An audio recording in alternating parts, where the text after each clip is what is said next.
మనము అన్న చెప్పినట్లు హనుమంత్ అన్న చెప్పినట్లు పెద్దలు చెప్పినట్టు కామన్ మినిమం ప్రోగ్రాంలో భాగంగా కామన్ మినిమం ప్రోగ్రామ్ ఒకటి పెట్టుకున్నాం.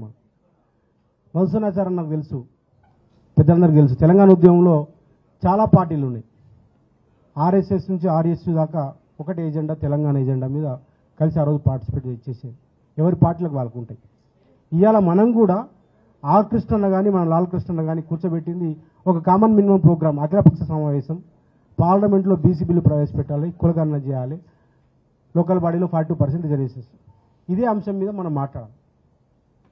నేను కూడా అదే అంశం మీద మాట్లాడతాను. మిగతా సోదరులు కూడా దాని మీదే మాట్లాడి నేను కోరుతాను. 100 ప్రశ్నలు ఉంటాయి. ఇవాళ మన సమస్య వేల సంవత్సరాల బాధ మనది, వేల సంవత్సరాల గోస మనది. ఇవాళ ఒక్కరోజు ఈ మీటింగ్ తోటి అయిపోతుందా మన సమస్య? ఒక్కరోజే పరిష్కారం అవుతుందా? కాబట్టి మనము చాలా మెచ్యూర్డ్గా వ్యవహరించాల్సిన అవసరం ఉంది. బయట సమాజం చూస్తున్నది. ఇలా ఈ గత 5-6 నెలలుగా పెద్ద ఎత్తున ఉద్యమం జరుగుతుంది బీసీలకు సంబంధించిన అంశం. మొత్తం తెలంగాణ యావత్ అంతా కూడా మన వైపు చూస్తుంది. కాబట్టి మనము ఇలా సెంట్రల్ కోర్టులో జరుగుతున్న మీటింగు ఇలా మొత్తం 2 కోట్ల బీసీలకు సంబంధించిన మీటింగ్ ఇది. కాబట్టి కామన్ మినిమం ప్రోగ్రామ్ ఒకటి పెట్టుకున్నాం, దాంట్లో భాగంగా మాట్లాడాలని చెప్తూ, సోదరులారా నేను ఎక్కువసేపు నాకు 3 నిమిషాలు నేను మాట్లాడుతూ ముగిస్తా. ఇలా ఈ దేశంలో బీసీల యొక్క బాధలు గోస ఈరోజు కాదు, 100 సంవత్సరాల గోస ఉన్నది. 1950 జనవరి 26వ తారీఖు రాజ్యాంగం అమల్లోకి వచ్చినప్పటి నుంచి బీసీలకు అన్యాయం జరుగుతూ ఉన్నది, ఇప్పటికీ కొనసాగుతూ ఉన్నది. 50 జనవరి 26వ తారీఖున రాజ్యాంగం అమల్లోకి వచ్చినప్పుడు మన ఎస్సీ ఎస్టీ సోదరులకి విద్యా ఉద్యోగ రంగాల్లో, రాజకీయ రంగాల్లో రిజర్వేషన్స్ ఉన్నాయి, కానీ బీసీలకు రిజర్వేషన్స్ లేవు. దానికోసం పెద్ద ఎత్తున ఈ దేశంలో ఉద్యమాలు చేశారు అనేక మంది. ప్రియా రామస్వామి నాయకుడు మొదలుకొని కర్పూరి ఠాకూర్ వరకు అనేక మంది, బీపీ మండల్ వరకు, లాలు, ములాయం, శరద్ లాంటి వాళ్ళు, పాశ్వాన్ లాంటి వాళ్ళు, మన తెలుగు నేల మీద ఆర్ కృష్ణ లాంటి వాళ్ళు, బాలయ్య లాంటి వాళ్ళు, వి హనుమంతరావు లాంటి వాళ్ళు, బాలగౌడ్ లాంటి వాళ్ళు, వి హనుమంతరావు లాంటి వాళ్ళు, రాజారాం లాంటి, అరుగుల రాజారాం లాంటి వాళ్ళు చాలామంది బలహీన వర్గాల ఎజెండా కోసం కొట్లాడుతున్నారు. ఇవాళ కూడా కొట్లాడుతున్నాం. కానీ మన సమస్యలు అట్లే ఉన్నాయి. ఎక్కడ వేసిన గొంగళ అక్కడనే ఉన్నాయి. కాకా కలర్ కమిషన్ వేసారు, దాన్ని పక్కన పెట్టేసాం. మండల్ కమిషన్ వేసారు, దాన్ని మండల్ కమిషన్ ఇంప్లిమెంటేషన్ కోసం పెద్ద ఉద్యమాలు జరిగినాయి. 92 వరకు దిక్కులేదు ఈ దేశంలో రిజర్వేషన్స్. తర్వాత ఎప్పుడైతే మండల్ కమిషన్ ఇంప్లిమెంటేషన్ చేసిన తర్వాత, విపి సింగ్ గారు ఇంప్లిమెంట్ చేసిన తర్వాత ఈ దేశంలో రిజర్వేషన్స్ వచ్చినాయి.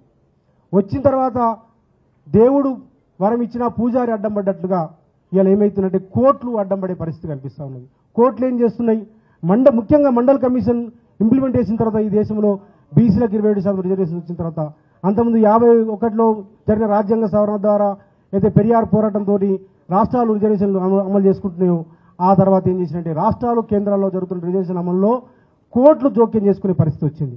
ఆ కోర్టులు ఏమంటున్నాయంటే వాట్ బేసిస్ జనాభా లెక్కలు లేవు కదా, కులం బీసీలు ఎంతమంది ఉన్నారో లెక్కలేదు కదా, కాబట్టి మేము కొట్టేస్తున్నామని చెప్పేసి కోర్టులు కొట్టేసే పరిస్థితి వచ్చింది. అందుకోసం ఆర్ కృష్ణ మొదటి నుంచి కూడా డిమాండ్ చేస్తున్నాడు, మనమంతా డిమాండ్ చేస్తున్నాం. ఈ దేశంలో కులగణన అనే ఒక సమస్య ముందుకు వచ్చింది. ఎందుకు వచ్చిందంటే ఈ కోర్టులు కొట్టేస్తున్నాయి కాబట్టి. ఈ కోర్టులు కొట్టేయకుండా బీసీలకి విద్యా ఉద్యోగ రాజకీయ రంగాల్లో ఎటువంటి కోర్టులో ఎటువంటి పేచీ లేకుండా, లీగల్ ఇష్యూస్ లేకుండా రిజర్వేషన్స్ అందాలంటే, భవిష్యత్తులో కూడా అందాలంటే కులగణన అనేది ఒక ప్రధానమైన ఒక మార్గంగా వచ్చింది. ముఖ్యంగా కులగణన కావాలని చెప్పేసి పార్టీలు వేరే పార్టీలు ఉన్నాయి ఉత్తర భారతదేశంలో. ముఖ్యంగా నితీష్ లాంటి వాళ్ళు, ఆయనది ఒక పార్టీ, తేజస్వి ఒక పార్టీ, ఆయనది ఒక పార్టీ. వాళ్ళిద్దరూ నరేంద్ర మోడీ దగ్గరికి వెళ్ళి మేము బీహార్లో కులగణన చేస్తాము, ఈ దేశంలో కులగణన చేయాలని చెప్పేసి వాళ్ళు డిమాండ్ చేశారు. కులగణన చేసుకున్నారు. బెంగాల్ అట్లాగే మన కర్ణాటకలో చేశారు, ఆంధ్రప్రదేశ్లో చేశారు. ఇవాళ కులగణన అనేది ఒక ప్రధాన డిమాండ్గా ఈ దేశంలో కొనసాగుతున్నది. ముఖ్యంగా రాహుల్ గాంధీ గారు ఒక అడుగు ముందుకేసి ఏదో అంబేద్కర్ పూలే లాగా, మనం ఏదైతే అంబేద్కర్ పూలే వాదనతోటి మనం మేమెంత ఉంటున్నాం మాకంత వాట కావాలని చెప్పేసి మనం కొట్టాడుతున్నాం. మా వి హనుమంతరావు ఎప్పటి నుంచో కొట్టాడుతున్నాం, మా మధుసూనాచారణ కొట్టాడుతున్నాం, మా ఆర్ కృష్ణను కొట్టాడుతున్నాం. ఇవాళ మా రమణన్న మాట్లాడిండు, మా మల్లన్న కూడా ఇలా మాట్లాడుతున్నాం, మనమంతా మాట్లాడుతున్నాం. మేమెంతో మాకంత వాటాలనేది ఒక న్యాయమైన డిమాండ్ ఈ దేశంలో కొనసాగుతున్నది. దాన్ని ఇలా రాహుల్ గాంధీ గారు ఎండార్ చేస్తున్నారు. రాహుల్ గాంధీ గారు ఎండార్ చేసి మొన్న పార్లమెంట్లో అద్భుతంగా మాట్లాడిండు. అయ్యా ఎక్కడ లోతులు కొన్ని ముగిస్తారు, 2 నిమిషాలు ముగిస్తాను నేను. ఎక్కడ లోతులు కొన్ని నేను అయ్యా పార్లమెంట్లో వాళ్ళు చాలా స్పష్టం చేశారు రాహుల్ గాంధీ గారు. అయ్యా ఈ దేశంలో ఎస్సీలను, ఎస్టీలను, బీసీలను పద్మవ్యూహంలోకి నెట్టిండ్రు, పద్మవ్యూహంలోకి పెట్టి వాళ్ళని మొత్తం నాశనం చేస్తున్నారు. అభిమన్యులాగా ఈరోజు పద్మవ్యూహంలోకి మా ఎస్సీ ఎస్టీ బీసీలని నెట్టిండ్రు. కానీ నేను, రాహుల్ గాంధీ మాట్లాడిన మాట, నేను ఈ ఎస్సీలను, ఈ బీసీలను, ఎస్టీలను కులగన్న అనే ఒక సాధనంతో బయటకు తీసుకొస్తా, ఈ దేశంలో కులగన్న తీసుకొచ్చి చేస్తాం మేము అధికారంలోకి వస్తే 50% ఉన్నటువంటి ఈ రిజర్వేషన్ పరిమితిని కూడా ఎత్తేస్తామని చెప్పేసి రాహుల్ గాంధీ గారు మాట్లాడుతున్నారు. కానీ ఒకటి అడుగుతా ఉన్నాను, మిత్రులు రేవంత్ రెడ్డి గారు ఇక్కడ ముఖ్యమంత్రిగా ఉన్నారు, వారు కూడా కామారెడ్డి డిక్లరేషన్లో భాగంగా మాట్లాడింది. మరి కామారెడ్డి డిక్లరేషన్ ఎందుకు అమలు చేయట్లేదో ఒక్కసారి మనం ఇలా అడగాల్సిన అవసరం ఉన్నది. అందుకోసం ఇలా అంగర్ స్ట్రైక్ జరుగుతూ ఉన్నది. 4 నెలల నుంచి పెద్ద ఎత్తున ఉద్యమం జరుగుతూ ఉన్నది. మా హనుమంతరావు గట్టిగా మాట్లాడుతున్నాడు, మా మల్లన్న మాట్లాడుతున్న కాంగ్రెస్ పార్టీ ఉన్నటువంటి బిడ్డలు. అంటే ఇవాళ పార్టీలకు అతీతంగా ఈ అంశం మీద, కులగణన అంశం మీద, దేశంలో బీసీలకి రాజకీయ రంగంలో వాటా కోసం ఏదో చట్టసభలో రిజిస్ట్రేషన్ కావాలని కోసము అక్కడ నరేంద్ర మోడీ మీద కొట్టాల్సిన అవసరం ఉంది.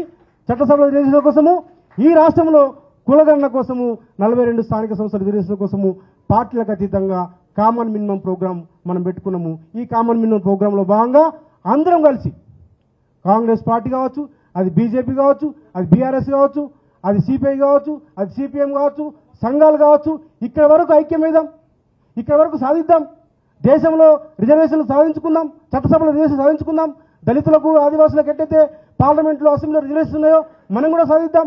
ఇవాళ ఈ రాష్ట్రంలో కూడా ఈ ప్రభుత్వంతో తాడో పేడో తేల్చుకొని కొట్లాడి ఇలా కులగణన చేసుకోగలిగితే, చట్టసభలో మనకు లోకల్ బాడీస్లో 40% రిజర్వేషన్ సాధించగలిగితే రేపు అన్నట్టుగా భవిష్యత్ అంతా కూడా మనదే పోతుంది. కాబట్టి దీన్ని వదిలేసి, అసలు వదిలేసి ఏదేదో మాట్లాడుకొని మనం పోవద్దు. కాబట్టి ఈ విషయం కోసం మనం అందరం కూడా ఐక్యమేద్దాం. బీసీ జనసభగా మేము మీ అందరితోటి కలిసి గతంలో కూడా ఇందిరాపార్క్ దగ్గర ధర్నా చేసినాము, బీసీల సత్యాగ్రహ దీక్ష చేసినాము, మన కృష్ణన్ వచ్చిన మన నాయకులందరూ వచ్చినారు. అట్లాగే అన్ని జిల్లాల్లో కూడా అనేక మీటింగ్లు పెట్టినాము. మనం ఒకటే చెప్తా ఉన్నాను, ఇలా చివరి పోరాటం, అంతిమ పోరాటం. ఈ పోరాటంలో మనం అందరం కలిసి కలవాల్సిన అవసరం ఉంది, ఐక్యం కావాల్సిన అవసరం ఉంది. పార్టీలను, జెండాల్ని వదిలేయాల్సిన అవసరం ఉన్నది. మనం ఐక్యం కాకపోతే మనము మన భవిష్యత్తులో మన పిల్లలకు మనం ఏం చేయలేము. ఇలా అనేక పోరాటాలు చేసినాం. మనం తెలంగాణ సాయపోవటంలో మనం లేమా? తెలంగాణ ఉద్యమంలో మనం లేమా? నక్సలైట్ పార్టీ ఉద్యమంలో మనం లేమా? నక్సలైట్ పార్టీ ఉద్యమంలో లేమా? అన్ని పోరాటాల్లో, అన్ని ఉద్యమాల్లో మనం ఉన్నాము. మన మహిళలు ఉన్నారు, మన అక్కలు ఉన్నారు, మన చెల్లెలు ఉన్నారు, అందరు ఉన్నారు. కాబట్టి మనం ఖచ్చితంగా మన పోరాటం అనేక మంది కోసం, మనం అనేక ఎజెండాల కోసం మనం పోరాటం చేసినాం.